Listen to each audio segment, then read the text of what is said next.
While you're going and come back, you let's fix first now. Yes. Okay. Three, two. We use the records.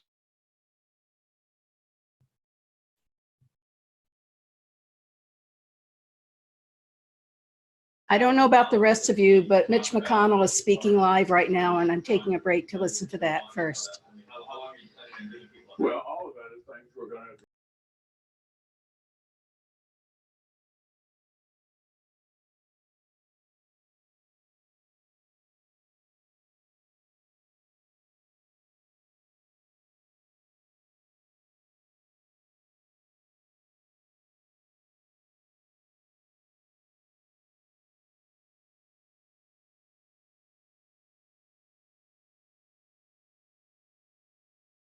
All right, everybody, I think we can get started as everyone else trickles in. I'm Emily Hughes. I'm the marketing lead at Mobilize. We're really excited you guys could join us today. We know you have a lot going on right now.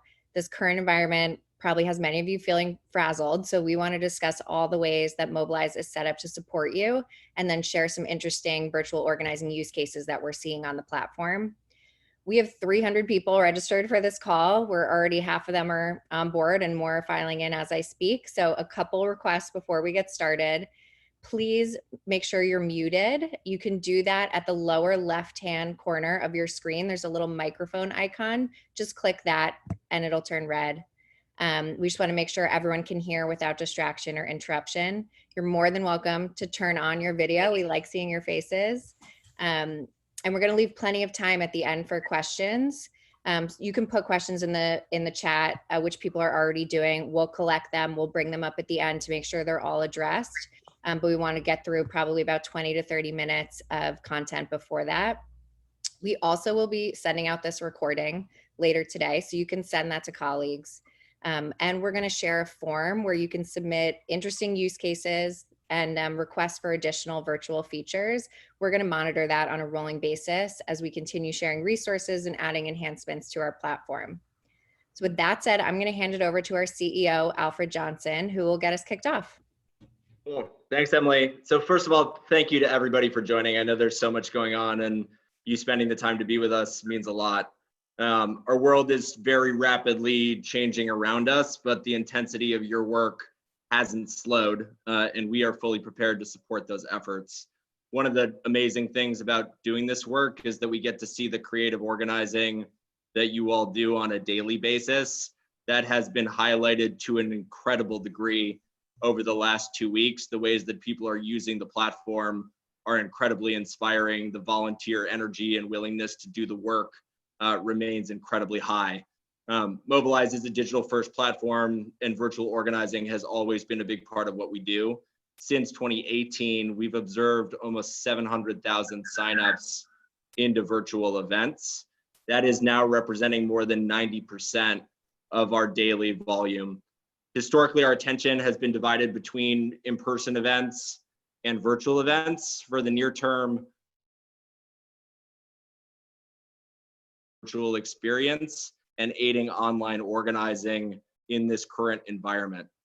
On this call, we're going to talk about how we're adjusting the product to further support virtual first strategies. Our senior product manager, Jess Matthews, will lead that portion of the conversation. Then Joanne Chandler from our customer success team will lead a short demo on virtual features, specific virtual features, including the process of changing an in-person event to a remote or virtual event, which a lot of people have been asking us about. After the product demo, Director of Success Liz Mullen will talk about some specific strategies we're seeing clients adopt and tactics we've seen been particularly effective in this very quickly changing environment. And then finally, we will take questions from all of you. As Emily mentioned, please use the chat actively. We'll monitor that throughout the presentation.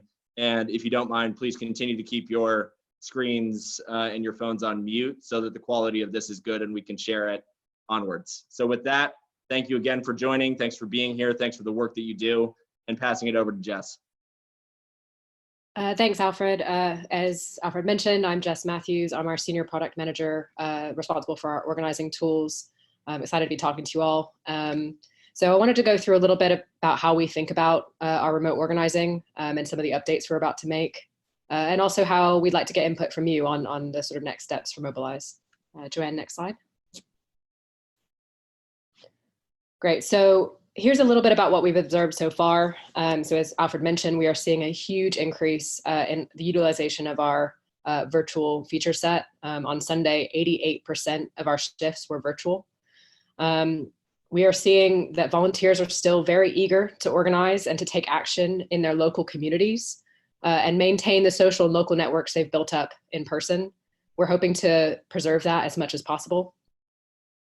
We're seeing that event suggestions, this is a recent investment we've made, have continued to be very helpful in the virtual context and accounted for around 10% of the shifts that signed up on Sunday in this sort of virtual world. And social features continue to drive a huge amount of engagement in the virtual context, with Bring a Friend accounting for 14% of the shifts on Sunday, and this has ticked up over time. We're constantly making updates that benefit our partners, and this will continue as we move towards this sort of virtual first world. Joanne, next slide. So some of the immediate changes that we're planning to make, we are adapting or planning to adapt our distributed organizing tools to directly support our virtual hosts organizing within their local communities. We've already seen our volunteer hosts use our distributed organizing tools to do this organizing and to message their attendees. And so we want to keep that momentum going. So we'll be adding a new functionality, new capabilities to really support that first class. We know that discovery is key, and so we'll be ensuring that our recent investments, as I mentioned, around event suggestion and social connections, including Bring a Friend, are optimized for virtual events. So making sure that we are continuing to get the most out of those investments.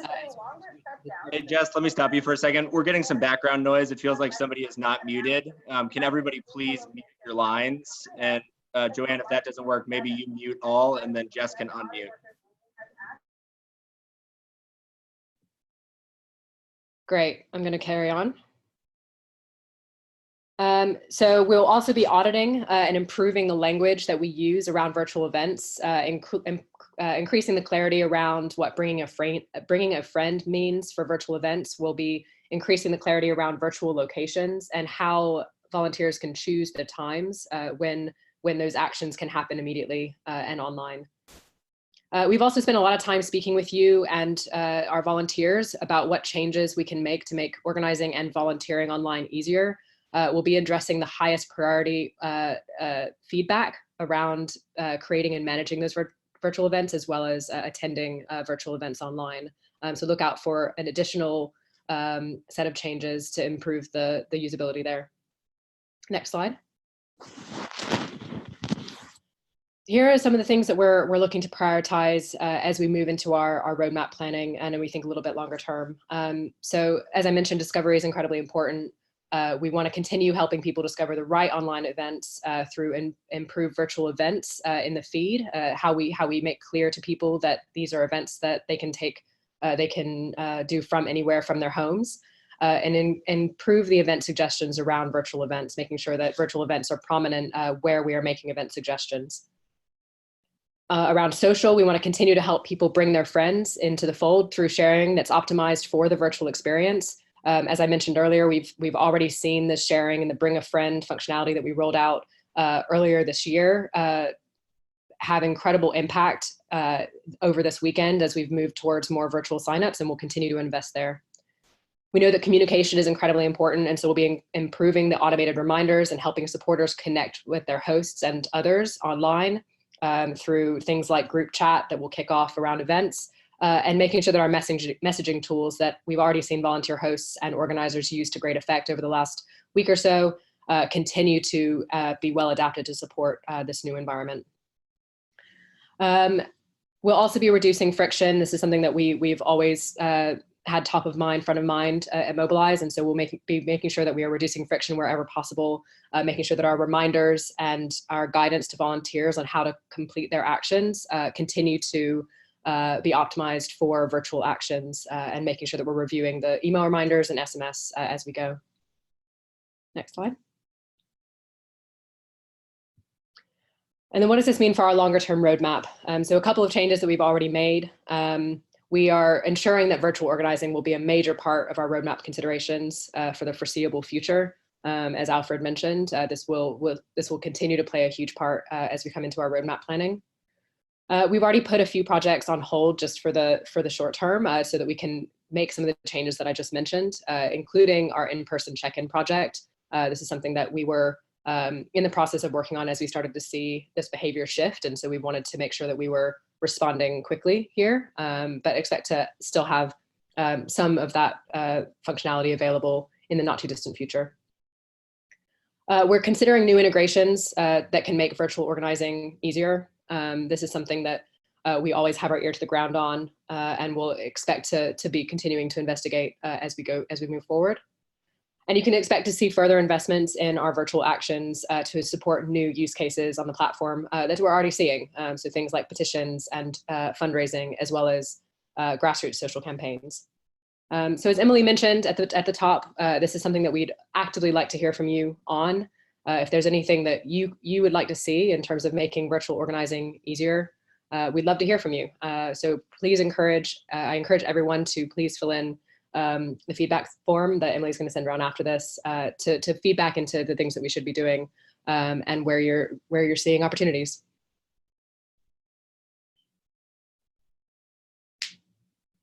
Great. So up next, I will be running through, I'll be running through, like it was mentioned at the beginning of the call, my name is Joanne Chandler. I'm a client success manager here at Mobilize. You might have seen my face on a call or on a help center article or in our chatbot. So I'm kind of all over the place, but I wanted to be sure to communicate to everyone on the call what is currently available in terms of Mobilize, our virtual event capacity. So up first, in this kind of in-between period where people are adjusting to social distancing, I want to talk about what you can do with your events that are upcoming that are currently in person that you need to switch over to a virtual event. So what I'll do first, let's see. We've got this event with Kit. It's Learn How to Be an Organizer. It's a training and it's going to happen in person. The steps that we would suggest you take are to head into your event. If you are an admin on the account, you would be able to edit an event from someone else. If you are an organizer, you'd be able to edit your own event. And just do a few quick changes. You might want to edit the event name to include something like remote. Updating the description is always a great idea as well. Including changes to the confirmation email. So with Mobilize, you are getting those classic notifications leading up to the event with the full details of the event. We would hope that you take advantage of these notifications to communicate with your event attendees over and over again to make sure that they're aware of these changes to the event. So if you are switching to a Zoom link or a Google Hangout or some other virtual event capacity, including that link in this email is really important. Because you want to maintain the signups that are currently on your event, I'm going to quickly mute everyone just so you can hear me. The location will remain the same because you would keep the event the same so you can maintain those signups. But what you'll be doing is making sure that it's clear through this event that you won't be meeting up in person. And down at the very bottom, after any changes to an event, you have the option to alert everyone who is signed up for this event, not only in those regular messages that go out through Mobilize the day before and the morning of an event, but include one additional confirmation message or alert to your volunteers that you've made these changes. So by hitting submit, I have the option to include messaging there. Like we mentioned at the top of the call, we'll be sending around a lot of resources. One of the resources that we'll be including is a guide on how to do exactly what I just walked through. So it's a few different changes, but making sure that you're communicating with your volunteers as much as possible. Up next, we have the virtual options that are available on Mobilize right now. So everyone on this call is currently a Mobilize user. You're probably really familiar with this dashboard page. This is all your upcoming events. However, if you've been really focusing on in-person events up until now, you might not be as familiar with our virtual event options. So by clicking new event, you have the option to select an in-person event, which is any event with a location, or your virtual volunteer action or shifted virtual events. We get a lot of questions about the difference between these two. So I wanted to be sure to go through not only how to create these, but what the differences are to the attendees. So the virtual volunteer action is going to be great for anything that someone could do not only at one specific time. I don't want to get too into the weeds, and we will be following up with materials on the differences between these two, but this is great for a phone bank, a text bank, where if I'm available to start phone banking at 7 p.m., I can go to this event, but if I'm not available until 8:30, I can hop into the same event and start phone banking as well. Shifted virtual events are kind of the opposite. The main difference between an in-person event and a shifted virtual event is a shifted virtual event doesn't have a location. So if I were to click into this event, this event creation is classic. It's something I think you all know and love. Scrolling down to the bottom, you'll see the main difference is that there just is no place to enter your location. So it would be really important if you are having a teletown hall, a meeting with campaign leadership, et cetera, and you want to be sure that all attendees have that information, you would want to include it in the confirmation email message. So enter it into this private detail box. And you can also enter it into the description if it is something that you're okay with having on your public Mobilize event. So what does this look like in practice? This is on our demo accounts. You can see the title is Strategy Session with Campaign Leadership. The event type, I decided to make a training. So this is an example of that shifted virtual event, where again, the main difference between an in-person and shifted virtual is that there is no location spot. The great thing about using a Mobilize event to recruit for these events is all this volunteer information is going to the exact same spot as your in-person information. So you can make sure to capitalize on these volunteers in the months to come, no matter what they look like. The other option, really quickly, is our shifted virtual event. The virtual volunteer action. The virtual volunteer action is again that window where you'll be able to create an event that could be, Monday through Friday from 5 p.m. to 9 p.m. So all of your supporters can hop into your virtual phone bank at any time during that block. The main difference to event creation for a virtual phone bank, you can see the top is pretty much the same as the event creation you're used to, but down at the bottom, there's a few differences. One is the ability to add a URL for this event specifically. So if you have a virtual phone bank that you've been making, or a link to a hustle campaign, or even if you just want to have people watch a training that's been pre-recorded, you could enter your URL here to be even like a YouTube link. Totally up to you. And we'll talk in a few minutes about the capacity that we have for and some suggestions for adding these event types to your program. But the first step is to add that URL. Second step is to add the customized button text. So this could be call now, act now, watch our training, that's up to you. And then scheduling, it does look a little bit different. So you're setting those windows where people can volunteer. So you could set it to be from now until the end of March. I hope you can see my screen okay. You can also set a max capacity. So if you are making a virtual phone bank, but you only want to have about 5 people calling at a time, I know that if you're making a virtual phone bank, you have to cut those lists ahead of time. You might not want people to blow through it really quickly, or sounds like a good problem to have, right? To have too many people in your phone bank at one time, but you might want to set that capacity up to your program. And then you can set your window. You could set it to be all day or to just be phone bank time. So like 7 or 5 to 9 o'clock, up to you. And then down at the bottom, you'll see the number of days that you've selected. What this looks like in practice to an attendee. Text bank from home, my information, as a volunteer, I'll enter my information over on the right. And then I have two options. There's two buttons here, which is a little different from those in-person events. One is start texting now.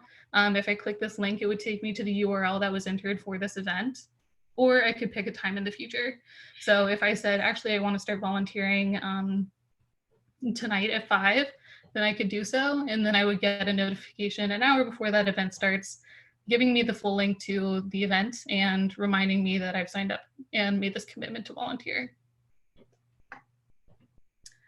So with that all being said, like we mentioned, we'll be following up with some written materials for you to review and share with the rest of your team. For now, I'm going to pass it over to my colleague Liz to talk about some best practices. Awesome. Thanks for going through that, Joanne. So my name's Liz. I'm the Director of Client Success here at Mobilize. So I'm going to go through some of the examples of things that we've seen users doing with virtual events and remote organizing over the last week or so. So I'm going to start with some of the more basic things that you've probably seen before, events that you've probably created yourselves. I'm going to start with more of those basic examples and then go into some really creative and different things that we've seen our clients doing over the past week. So to start, I have a very classic kind of virtual event. We have an event from the Virginia Democrats to call into states that are having elections right now to do some really great work letting folks know if their polling locations have been changed or if their polling locations have been impacted by what's been going on. So the link is a fluid virtual event, the last example that Joanne went over. And when you click on the button, it just brings you directly to this open VPV. So this is a really seamless way for people to just quickly hop on, make some calls from home. Next slide. So the next event that we have is for Meg Wheeler. It is a peer-to-peer text campaign. And what they've done here is included the link to take action in the private details of the event. So once I sign up for this, I just get this in my email and I can click on this, this text campaign at the bottom here. And then it will bring me to a campaign where I can very easily text out voters from home. Next slide.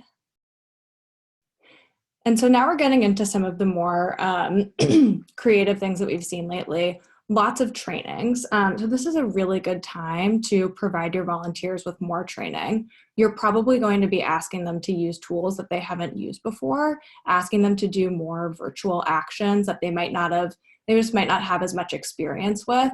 This is a really good opportunity to up-level your volunteer skills and to also recruit for more remote actions through them. So once you train your volunteers on how to do these things, they'll probably be a lot more comfortable when you send them a link to sign up to take action like those events that we saw above, once they have a little bit more experience with it and feel like they've been trained. So we have this Action Center training, the Biden campaign training on kind of all the different virtual tools and virtual actions that people can take. The March Forward campaign, the D-Trip up in Michigan, doing some training on phone banking from home, and then some more phone bank webinar training hosted by Swing Left up in Maine. Next. Then we get into some special guest events. So you can see here the first one that we have is from the Elizabeth Warren campaign, a call with Roger Lau, the campaign manager, and then we have an event with Bernie Sanders. So I recognize that not everyone is going to have access to have presidential candidates on their calls, and that is totally fine. You can really do this in a lot of different ways. Anyone can be a special guest. The whole thing here is really providing your volunteers with a little bit of extra information, some of that insider baseball, giving them an opportunity to ask questions about your campaign, your cause, your advocacy program, so that they feel more invested in what you're doing, and feel like they kind of have a sense for why they're being asked to do what they're being asked to do. So this is a really great way to kind of do something creative, do something a little bit different, and give volunteers an opportunity to ask questions. Anyone can really be a special guest. You can have an organizer, a community leader, a campaign manager, or even a super volunteer lead something. And you can also do this in a few different styles. You can do general updates, ask anything style Q&As. So a bunch of different ways that you can do this. And then the next slide is kind of going through what Joanne talked about in the beginning of her section. So you can use in-person event types to do remote organizing. You can also use our distributed tool to do this as well. So the reason to use a event type that is not a virtual event as a remote action is because it gives you the ability to really continue to neighborhood organize. When the event goes up on the Mobilize feed, it will have a zip code. So people who are in the area will be able to see this event. So it's a great way to, again, continue to neighborhood organize, even though people are going to be remote. It's worth noting that all you need is a zip code to save an in-person event. So that's how you can do that remotely. Like Joanne said, just adding in some language to include remote or virtual to the description, the event title, and the private details will help with that. Volunteers can also create these events themselves through the distributed tool. We've seen a lot of this behavior already, and I think that we're going to see a lot more. This is a really great way to give volunteers the ability to create events on behalf of your cause. And we'll be kind of coming up with some more first-class ways to do this, but this is a really good start.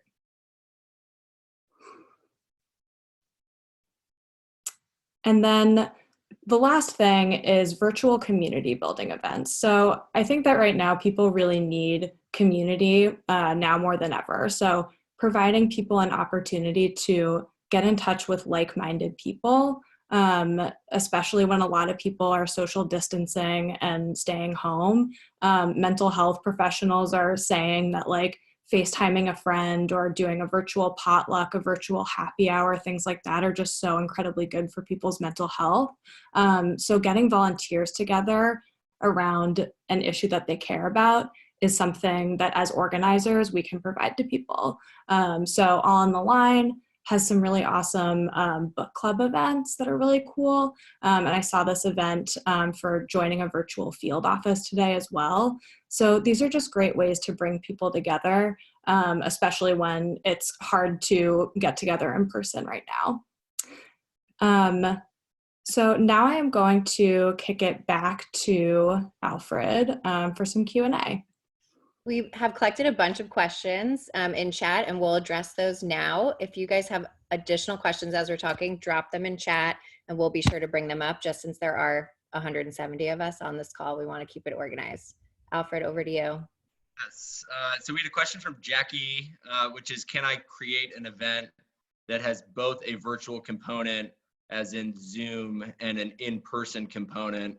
Jackie, we're having a little bit of a hard time understanding exactly what you're trying to solve there. If you're on, can you unmute and tell us?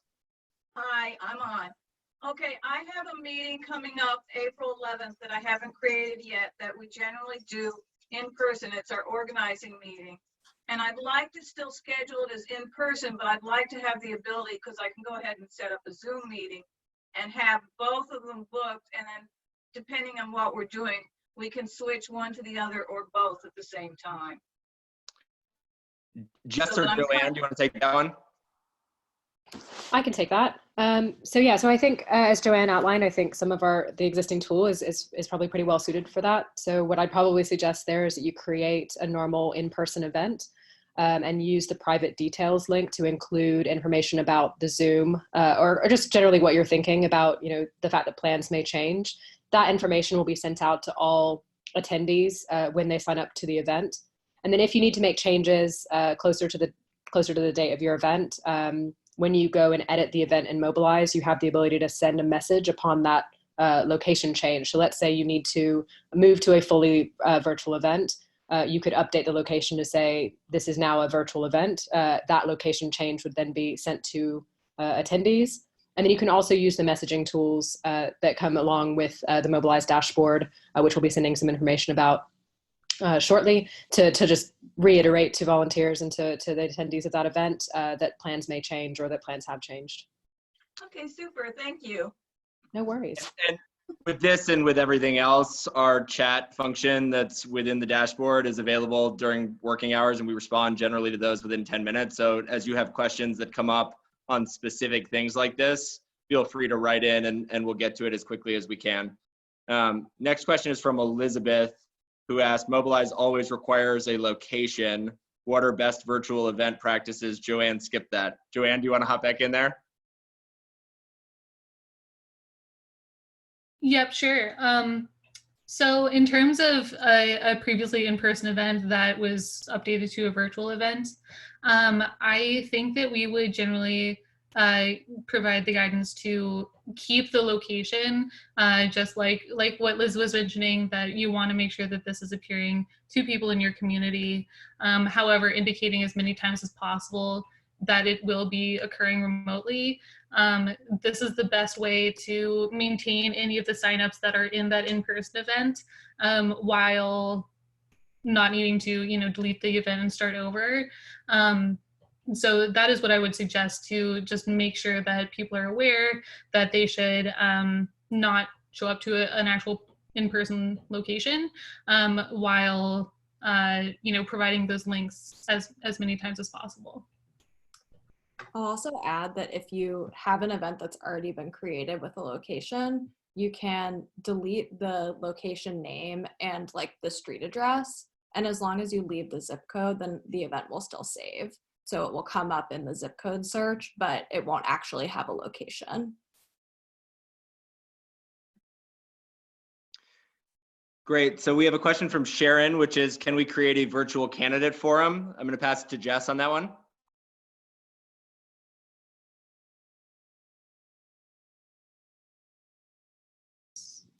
Jess, you may be muted. Sorry. I mean, I think this is a great idea. I think we are exploring kind of all of the options here. I think certainly we can share some information about how this might be possible. Alfred, I don't know if you had. Sorry, I'm seeing that you kind of messaged me.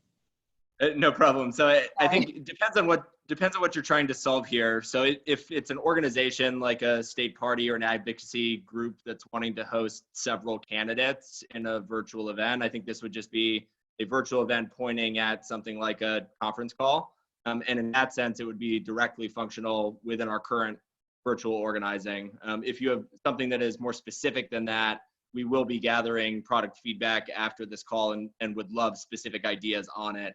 But a specific virtual candidate forum featuring multiple candidates on a call like this one with a Mobilize event pointing to it is fully functional. Now, I'm actually having a hard time seeing some of these other questions. Peter or Jess, can you hop in? I think I might be having an internet issue on my side.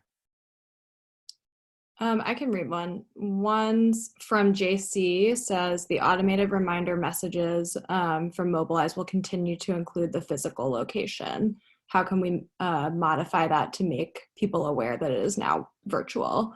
So one great thing that you can do when you change details to an event like this is, once you hit submit, there's a little icon at the bottom where you can add text, but it says notify people who are signed up about changes. So any changes to location or description, changes, description, start time, end time, like the vital things about the event, when you change them, it'll give you the option to notify everyone who signed up about that change. So they'll see that the location has changed. They'll also see anything that you changed about the fact that it's remote in the description.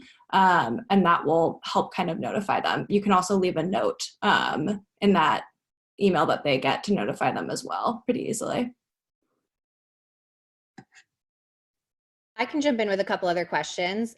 Jess, I think this is a good one for you. Can volunteers use the distributed tool to host actual virtual events, i.e. without the zip code, not just saying virtual in the title? So currently, we do require a zip code for creation of distributed virtual events, but this is something that we are actively reviewing. And one of the things we've started to see that we actually want to make sure we encourage is that volunteer hosts are continuing to want to engage people in their community social connections that they have locally. And so what we found is that while volunteer hosts are very willing and eager to move their events online and are responding really well to that. Sometimes in some cases it does make sense to continue to have the zip code or a city and state, a general sort of city and state to basically make sure that the people who are discovering those events when they go to their feed, when they go to the organization feed, are still able to sign up and see that event. But we're very interested in extending our distributed tool set to be really well suited for fully virtual nationwide events as well. So again, would encourage any kind of thoughts and feedback you might have on that in the kind of form after this. Jess, another one with you. Sorry to bombard you. Can you talk a little bit about how shifts are created in Van for non-shifted Mobilize events? Sure. So I think a little bit of this, I think it's going to be a little bit in the weeds for this conversation. So I think I mentioned earlier that we're going to have to send some information after the fact just about the Van setup. But generally speaking, if your event types, your virtual event types are mapped in Van and your event types are set up without sort of requiring a location, then virtual events will be created in Van as well. So what we do is we create shift times for kind of the flexible time slots per day. And then we create signups that have the overridden time, which reflects the time of the actual signup on Mobilize. So it's a little bit tricky because the data model doesn't map exactly from Mobilize into Van, but we've tried to make sure that we're capturing as much of that information as possible so that you can see who has taken action, even if it's not for a specific shift. Thanks, Jess. One more. We had a question from Janet, who would love the ability to have co-hosts for events so that two of them could have access to who has RSVP'd. Is there any way to do that? This is a great question. This is something we've been really, really excited about that we hope that we can enable relatively soon. It's not something we currently enable, unfortunately, but would love to hear how you're thinking about that. But it's something that we hope to be able to enable very soon. I had another one. Okay. We have one from someone who says he or she is very green to all of this and has only done in-person events before, and it's their first time shifting to virtual ones, and they want to know the best place to get started. I know we will be sending you guys some of our help desk articles after this, which kind of outline the basic features of our virtual capabilities and how to get started. Are there any other kind of tips and tricks you guys would share with this person? I think Yeah. Oh, lots of them. One thing. We sent a Medium piece last week, about 5 days ago, with several different online organizing ideas, which I think Liz talked about some of here, but there are others that we didn't address. We're going to keep putting out content like that because I think there's a lot of interest in it. That's another reason why we're looking for the different ways that you are creatively organizing right now, but I think that's a very good place to start. And it sounded like, Jess, you had another thought on that as well. Joanne. So we understand that this is, while everything is going on, we still have more people gaining access to Mobilize every day. We do offer a standing training on Fridays that we can send around. Additionally, in addition to all the other resources that we've chatted about on this call, the trainings that we have on the upcoming Fridays might look a little different from the ones that we had, I guess, a few weeks ago, because they will be focused more on the virtual trainings and event types, but we will be that's a great place to get started and lean more into the demo side of what we've been talking about today instead of the other parts that we've been discussing. There also has been a couple questions. Seems to be some confusion between how you would use Zoom and how you would use Mobilize and what the distinct purpose is for the two of them with virtual events. Do you guys want to talk about how they work in tandem and how Mobilize actually adds an additional layer of sophistication? Yeah, I can speak to that a little bit. So generally speaking, we've seen Mobilize and Zoom work pretty well together. So usually it starts by setting up either a kind of webinar or a meeting on Zoom. And those details, as Joanne, I think, highlighted earlier, would go into the private details so that attendees have a link to the Zoom as soon as they sign up or before the scheduled event happens on Mobilize. But where Mobilize can obviously add value there is by making sure that volunteers know where they need to go at what time through our automated registration email and SMS, as well as the reminders before the event is due to take place.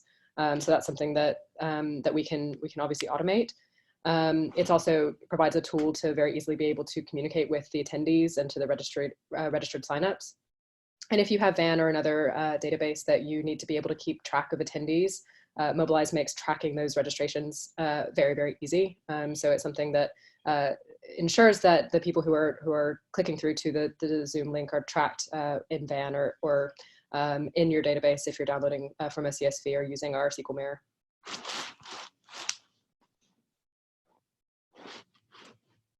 The last one that I see, feel free to, oh, we just got a couple more questions. So I'm seeing a question, which is, can one make the, from Cormac, can one make the reminder confirm text and emails include the Zoom call link? So certainly if the Zoom link is included in the private details when creating an event, that will be included in the reminders that get sent out to volunteers. And that's how we instruct volunteers to click through to take action. On the SMS, we're constantly improving this, although there are character restrictions. So we're ensuring that we are sending volunteers back to the relevant place to be able to get to the event details that they need, where it's not always possible to include the actual action link. Jess, the last one that I have that I don't think we touched on is right now virtual events show up on the feed as something you can do from home. If they take an in-person event and switch it to a virtual event, will it show up under a similar module? Yeah, so this is something we're investing in very, very shortly. So this is one of the kind of areas that we've been really focusing on, making sure that even if an event is changed so that the location is marked as virtual event, that currently won't show up in that carousel, but that's one of the changes we're looking to make very soon, in particular for distributed organizing events, so that you'd be able to sort of set up an event, mark it as virtual, and have it be flagged very obviously in the feed that it is something that you can do anywhere from home, rather than having to just rely on the event title, which we're seeing a lot of, and the actual location address line 1. Liz and Joanne, this might be a good one for you. Do we have any specific examples they can look at for virtual happy hours, potlucks, field offices, things like that? We can definitely try to dig around for some more of those examples and send them out in a follow-up, if that's helpful.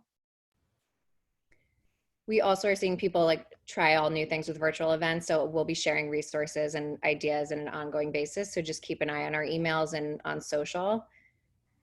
Jess, one last one, back to co-hosting, how you were talking about having multiple hosts see the back end of registration. Would that be a standard function or an additional cost? That would be a standard function, but the additional users would need to be counted as users of your dashboard. Great.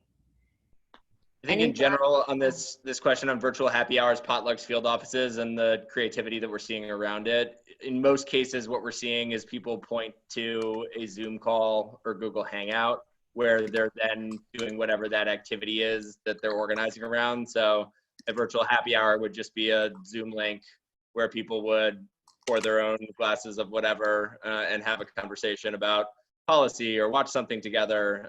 So it generally tends to be a very similar functionality to a virtual video conference type of endpoint for organizing. Any final questions? I'll give everybody a couple more seconds to drop them in, but just a reminder that we will send a follow-up email with a recording of the webinar, a form where you guys can share interesting use cases and requests for product features. We'll share virtual event help desk articles and the Medium piece that Alfred talked about. One more, is the surge of online activity a surge for us as well? Can the platform manage the amount of work we are all doing?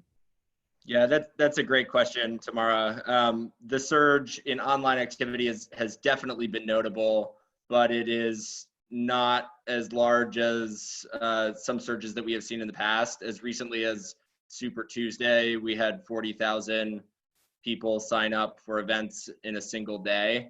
The absolute volumes that we're seeing in terms of signups are below that right now, even though the virtual component of that is a lot higher. We've invested a ton of resources into the stability of Mobilize, reliability, transparency to all of you so that you can see if there's anything that's impacting the service.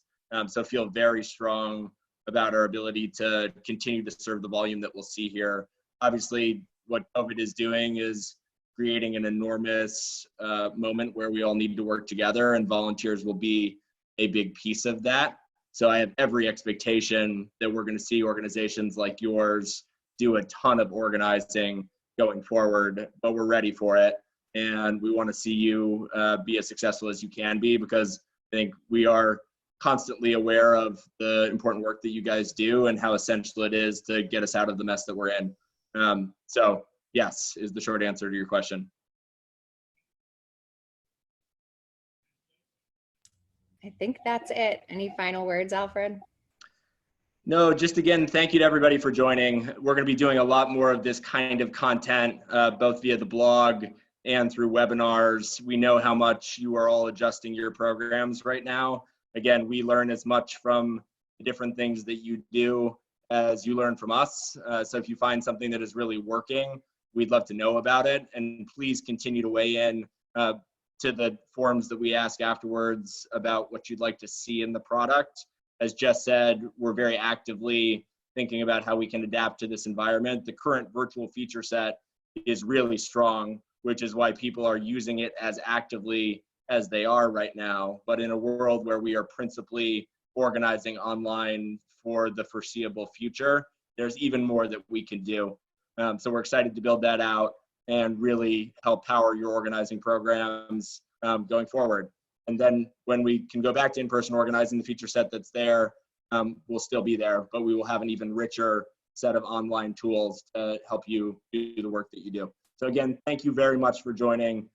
We'll see you and talk to you soon. Write into the chat or the intercom widget on your dashboard if you have any further thoughts or questions, and look for an email after this call. So with that, goodbye, everybody. Thank you for joining. Thank you all.